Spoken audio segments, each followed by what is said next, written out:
మా అబ్బాయి ఏదో కొన్ని పత్రికల్లో కూడా నేను చూస్తాం జరిగింది.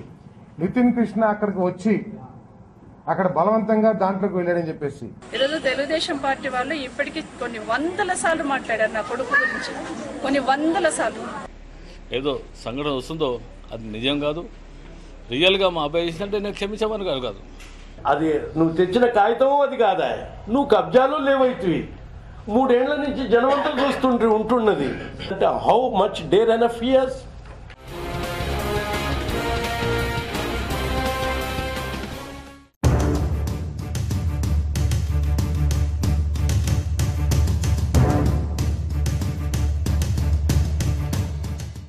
కృష్ణా జిల్లా మంత్రి పార్థసారథి ఇబ్రహీంపట్నంలో హైవేకి దగ్గరగా ఉన్న 4 ఎకరాల మీద మమకారం పెంచుకున్నారు.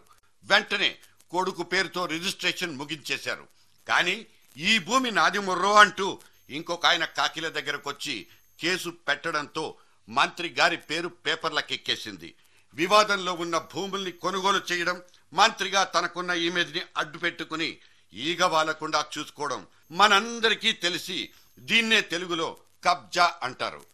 ఈ రకమైన కబ్జాకోరు పనులు పార్థసారథుల వారు బోలెడని చేశాడని, ఆయన కొడుకు నితిన్ కృష్ణ వీటన్నిటికీ ప్రధాన సూత్రధారిగా వ్యవహరిస్తాడని జిల్లా కోళ్లన్నీ కూత పెట్టేస్తున్నాయి. దీంట్లో మా అబ్బాయి ఏదో కొన్ని పత్రికల్లో కూడా నేను చూస్తాం జరిగింది. నితిన్ కృష్ణ అక్కడికి వచ్చి అక్కడ బలవంతంగా దాంట్లోకి వెళ్ళాడని చెప్పేసి నేను మనవి చేస్తా ఉన్నా. నేను ఏ పత్రిక అయితే నితిన్ కృష్ణ అక్కడికి వచ్చి ఇది ఆక్యుపై చేశారని చెప్పేసి రాశారో ఎక్కడా కూడా ఇదేదో దొంగ భూమి లేదా గవర్నమెంట్ భూమి, దీన్ని ఏదో ఒక విధంగా ఆక్యుపై చేద్దామని చెప్పేసి నేను ఈ భూమిని కొనలేదు.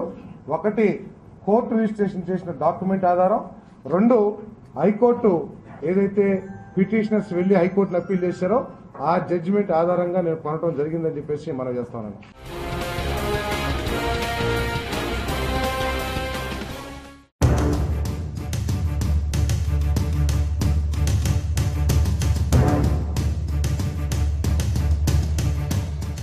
కష్టపడి కొనుక్కున్నాను, కబ్జాకోర్లకు రౌడీలకు భయపడి నేనెందుకు వదులుకోవాలంటూ కంటతడి పెట్టుకున్న టాలీవుడ్ కృష్ణుడి దీనాతి దీనమైన ఎపిసోడ్ గుర్తుందా?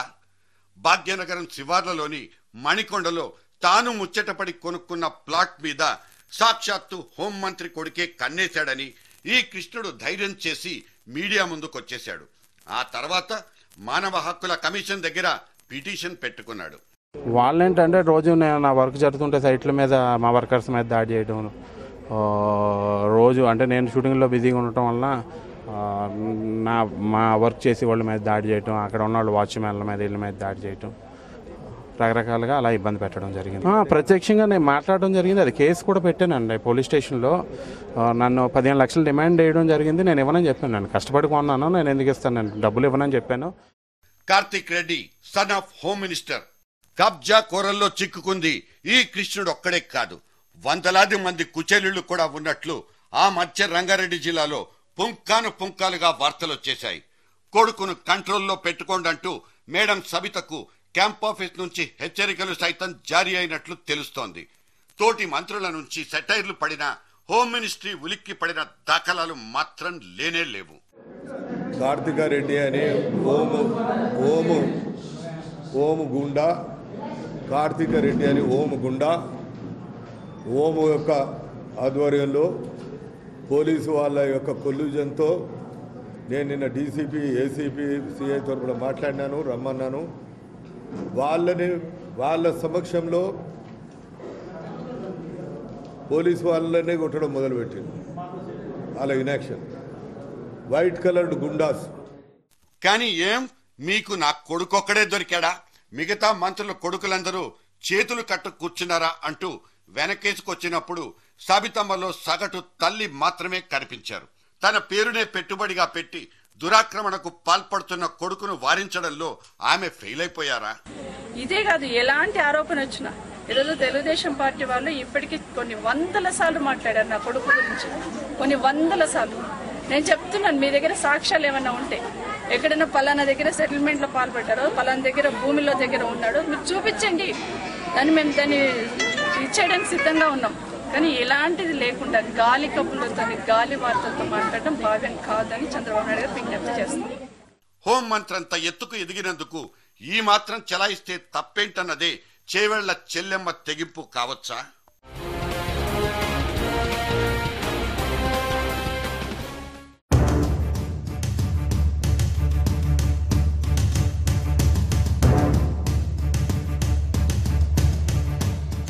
నాన్న చాటునే నిలబడి నానా అరాచకాలు సృష్టించే కొడుకుల జాబితాలో జానారెడ్డి పెద్ద కొడుకును కూడా చేర్చుకోవచ్చా? ఒకానొక భూ తగాదాలో తలదూర్చేసి రియాల్టర్ను చంపేస్తానంటూ బెదిరించాడన్నది జానా తనయుడు రఘురెడ్డి మీదున్న ఎలిగేషన్. బంజారాహిల్స్ కు చెందిన ఈ రియాల్టర్ కేసు పెట్టినా పోలీసులు స్పందించలేదంటూ వాపోయారు. మాజీ హోంమంత్రి కొడుకు మీద కేసేంటి, తిక్కగా ఉందా అని వెనక్కి పంపేశారన్నది ఆతగాడి ఆరోపణ. నా కొడుకు అటువంటోడు కాదు, చీమను కూడా చంపడంటూ జానారెడ్డి మీడియా ముందు ఇన్నోసెంట్ ఫేస్ పెట్టేసిన రోజులు గుర్తున్నాయి. 290A నా రిజిస్టర్డ్ డాక్యుమెంట్ 3 years నుంచి కబ్జా ఉన్నది. పోలీసు యొక్క ఉద్దేశం ఏంది? మొదట హూ హాజ్ గాట్ ది కబ్జా ఎవరికి ఉన్నదో వాళ్ళకి ప్రొటెక్షన్ ఇవ్వాలి పోలీసు, తర్వాత వెరిఫై చేయాలి డాక్యుమెంట్, తర్వాత అది చీటింగ్ అయితే చీటింగ్ కేసు పెట్టాలి, లేకుంటే లీగల్ అయితే కోర్టుకు పంపించాలి. అవునా కాదా చెప్పండి.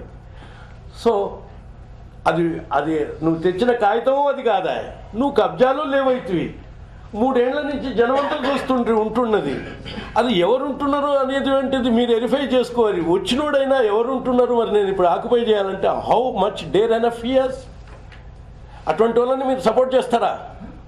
నల్గొండ జిల్లాలోని సొంత నియోజకవర్గంలోనే కాదు, ఏకంగా రాజధానిలోనే హడావిడి చేసుకునే సాహసికుడంటూ ఈ జానా తనయుడికి పేరుంది.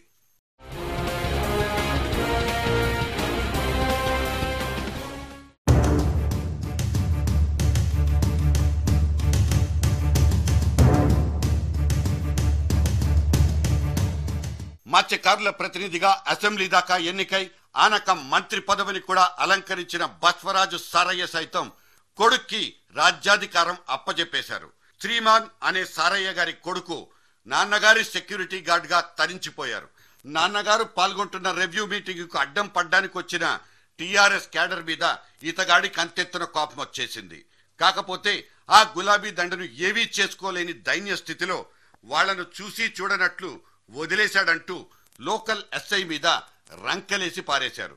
చెయ్యి కూడా చేసేసుకున్నాడు. శ్రీమాన్ సార్ అరాచకాన్ని తట్టుకోలేని సదరు ఎస్ఐ ఈ రౌడీ రాజ్యంలో నేనుండలేనంటూ డ్యూటీని వదిలి పారిపోయారు. ఇక్కడింత జరిగినా అక్కడ మినిస్టర్ సారయ్యకు మాత్రం కన్న కొడుకు అమాయకుడిగానే కనిపించాడు. వాళ్ళు డ్యూటీ చక్కగా చేసుకుంటే ఇలాంటి అవాంఛనీయ సంఘటనలు జరగవని నేను నా అభిప్రాయం. కావున కొంతమంది రాజకీయాల పని కూడా చేస్తారు, దాన్ని ఫేస్ తప్పకుండా చేస్తారు. రాజకీయాల్లో ఉన్నప్పుడు రాజకీయాలు తప్పకుండా నేను కూడా ఫేస్ చేస్తాను. పోలీసు నిర్లక్ష్యం కూడా ఉందని చెప్తున్నాను. వాళ్ళు స్థానికంగా మేనేజ్మెంట్ చేస్తే అట్లా పొద్దున్న సాయం అయింది, మరి ఎక్కడ ఏం కాలే, అక్కడేందుకు జరిగింది? అది సరి అంటే మేనేజ్మెంట్ లేనట్టే కదా. మరి వారి మీద ఏమన్నాలి మనం అంతా కలిసి అని మేము ఏమనలేదు. ఎందుకంటే ప్రభుత్వంలో మేము బాధ్యత కలుగుతున్నాం కనుక చీటికి మాటికి మనం గడ్డిగా పడుతుంది బాగా చేయడం అలుసుతుంటే నేను కామ్గా ఉన్నాం. మంత్రి గారు మేమంతా మన హైదరాబాద్ జరిగింది. వచ్చిన తర్వాత ఇదో కార్యక్రమం అంటే నియంగా గుండా చేసిన వాళ్ళు ఏమన్నారు, వీళ్ళు దౌర్జన్యాలు ఏమన్నారు, పోలీసులతో మా అన్ని రకాల కుమ్మకాయ చేసేవాళ్ళు ఏమన్నారు. అసలు మేము ఎక్కడ నేరస్తున్నాం ఏమన్నా మేము ఎక్కడన్నా చెప్పండి. దయచేసి మీ ద్వారా ఏదో సంఘటన వస్తుందో అది నిజం కాదు, రియల్గా మా అబ్బాయి చేసినట్టే నేను క్షమించమని కాదు. చట్టాన్ని మేము అందరూ బాధ్యులమే, కన్యాగా మాకు బురద జారీ చేయడం అయితే మర్యాద కాదు. తర్వాత తప్పంతా నాదేనంటూ లెంపలేసుకుని పోలీసుల దగ్గర లొంగిపోయిన శ్రీమన్నారాయణకు పోలీసులు తమదైన రీతిలో సత్కారం చేసినట్లు సమాచారం కూడా ఉంది. ఎక్కడైనా బావే గాని వంగతోట కాడ మాత్రం కాదన్న మోటు సామెత ఒకటి ఈ అధినాయకులందరూ గుర్తు చేసుకుంటే మంచిదేమో. బంధాలు బంధుత్వాలు ఇంటి దగ్గర నిలిపేయకుండా కబ్జాల దాకా క్యాంప్ ఆఫీసుల దాకా రాకుండా ఉంటేనే ఏ లీడర్కైనా ఆరోగ్యదాయకం. లేకపోతే ఉన్న పవర్తో పాటు పంచెలు ఊడిపోగలవు.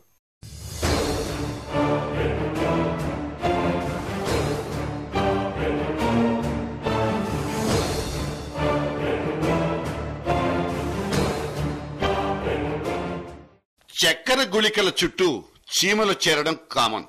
అధికారంలో ఉన్నప్పుడు ఆయన వాళ్లను దగ్గర చేర్చుకోవడం ఎంత సహజమో వాళ్ల మీద ఆరోపణలు అనుమానాలు పుట్టడం కూడా అంతే సహజం. ఓపిక వహించి సహనంతో వాటిని స్వీకరించినప్పుడే ఏ లీడర్కైనా హుందాతనం. తన చుట్టూ ఉన్న కుళ్ళును కళ్ళు తెరిచి చూడగలిగిన వాడే నాణ్యమైన నాయకుడు కూడా. ఇదే జర్నలిస్ట్ డైరీ అభిప్రాయం. ఈ కథనం ఏ ఒక్కరిని నొప్పించడానికి కాదన్నది మా విన్నపం.